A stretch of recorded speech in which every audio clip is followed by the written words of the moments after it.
조선 왕조 500년 역사에서 세도 정치가 절정에 달했던 19세기 중엽 한 여인이 있었습니다. 그녀는 권력의 중심에 있던 안동 김씨 가문 출신이었지만 사사로운 이익을 추구하지 않고 묵묵히 자신의 본분을 지킨 왕비였습니다. 바로 조선 제25대 왕 철종의 왕비 철인왕후 김씨입니다. 오늘은 격동의 시대를 살아간 철인왕후의 삶을 통해 조선 말기 왕실의 복잡한 정치적 상황과 한 여인의 조용한 품격을 함께 살펴보겠습니다. 때는 1837년 한양 수나방의 한 사저에서 한 아기 울음소리가 들려왔습니다. 훗날 철인왕후가 될 김씨가 태어나는 순간이었습니다.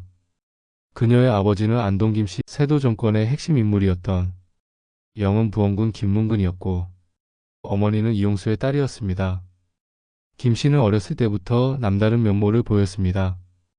효심이 깊고 말수가 적었으며 희비를 얼굴에 잘 드러내지 않을 만큼 속내가 깊었다고 전해집니다. 이러한 성품은 어린 나이에도 불구하고 주변 사람들의 눈길을 끌었습니다. 당시 안동 김씨 가문은 순조 헌종대에 걸쳐 세도 정치의 중심에 서 있었습니다. 특히 순조의 비순원 왕후가 안동 김씨 출신이었기 때문에 이 가문의 영향력은 절대적이었습니다. 이러한 배경 속에서 자란 김씨는 자연스럽게 왕실과 가까운 환경에서 성장하게 되었습니다.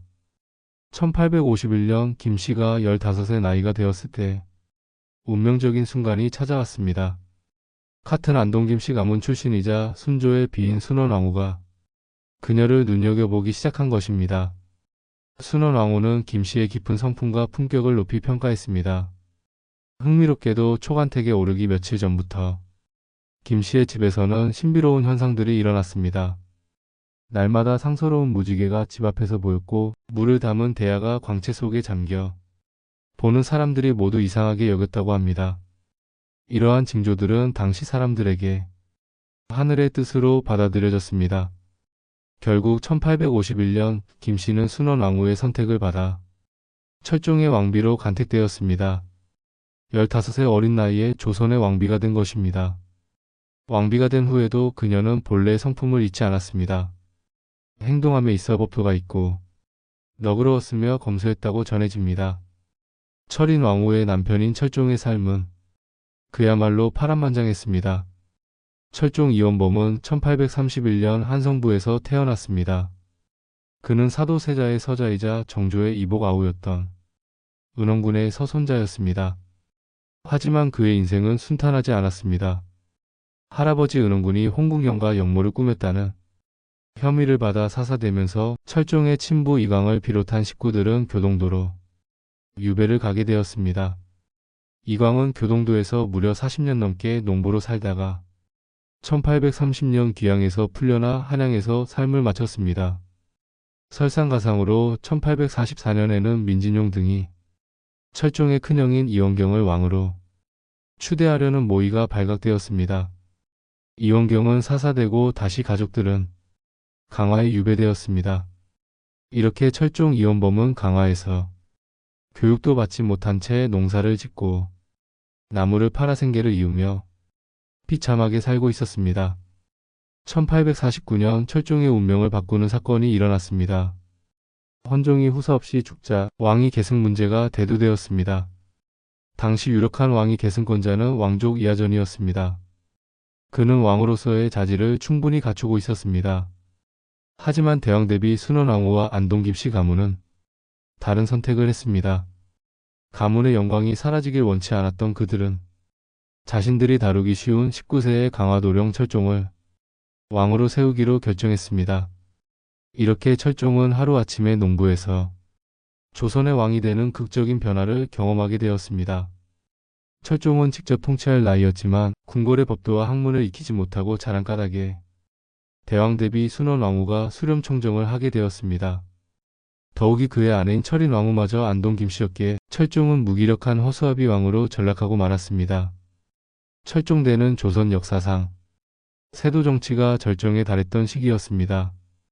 안동 김씨 가문은 나라의 안위보다는 세도 정치를 하며 가문의 세력을 키우기에 몰두했습니다. 이러한 상황은 순조 헌종대에 이어 철종대에도 계속되었습니다. 그 결과 백성들의 생활은 더욱더 궁핍해져 갔습니다. 관리들의 부패와 수탈이 극에 달하면서 전국 각지에서 대규모 밀란이 자주 일어나게 되었습니다. 1862년에는 진주 밀란을 비롯해 전국적인 밀란이 발생했습니다. 조선은 점점 망국의 길로 치닫고 있었습니다. 이러한 격동의 시대에 철인왕후는 어떤 모습을 보였을까요? 놀랍게도 그녀는 비록 안동김씨 가문에서 나온 왕비였지만 친정을 두둔하지 않았고 정치에도 관여하지 않았습니다. 이는 당시로서는 매우 드문 일이었습니다. 대신 그녀는 당시 여러 명의 대비를 극진히 모셔 칭송이 자자했다고 합니다.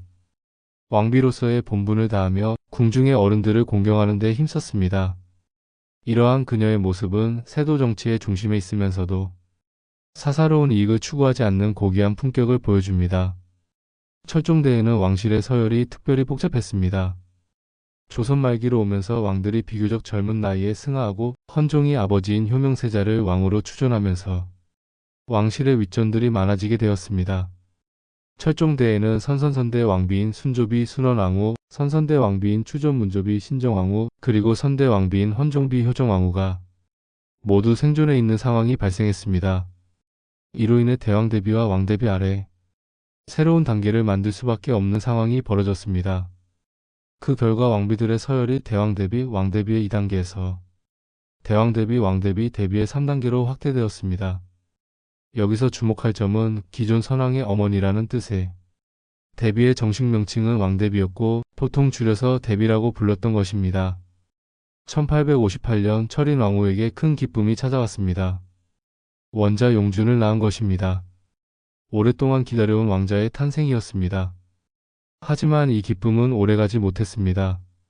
원자 용준은 태어난 지 6개월 만에 죽는 비극이 일어났습니다. 더욱 안타까운 것은 철종의 후궁들이 낳은 왕자들마저 어린 나이에 죽게 되었다는 사실입니다. 이로 인해 1864년 철종이 승하한 후 조선 왕조의 후사는 또 한 번 끊어지게 되었습니다.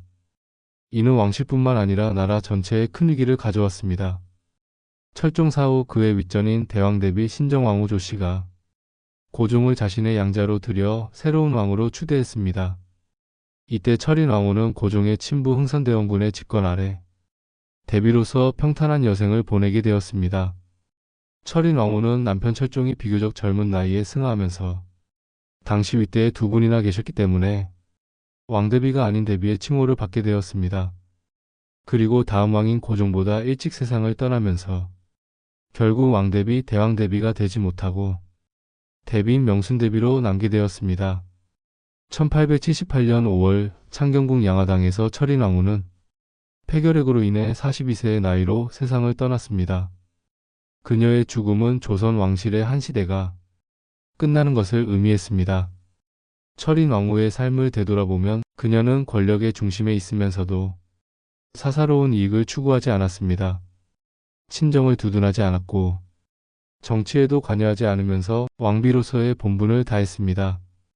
이러한 그녀의 모습은 격동의 시대를 살아간 한 여인의 조용한 품격을 보여줍니다.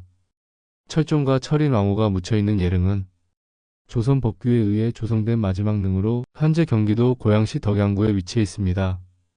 이곳에서 두 사람은 영원한 안식을 취하고 있습니다. 철인왕후 김씨의 삶은 조선 말기 세도 정치의 격동 속에서도 자신의 품격을 지켜낸 한 여인의 이야기입니다. 그녀는 권력을 사사롭게 사용하지 않았고 정치에 개입하지 않으면서도 왕비로서의 역할을 충실히 해냈습니다. 오늘날 우리는 철인왕후의 삶을 통해 진정한 품격이 무엇인지 그리고 어려운 시대를 살아가는 지혜가 무엇인지 배울 수 있습니다. 그녀의 이야기는 단순히 과거의 역사가 아니라 현재를 살아가는 우리에게도 많은 시사점을 주는 귀중한 교훈이 됩니다.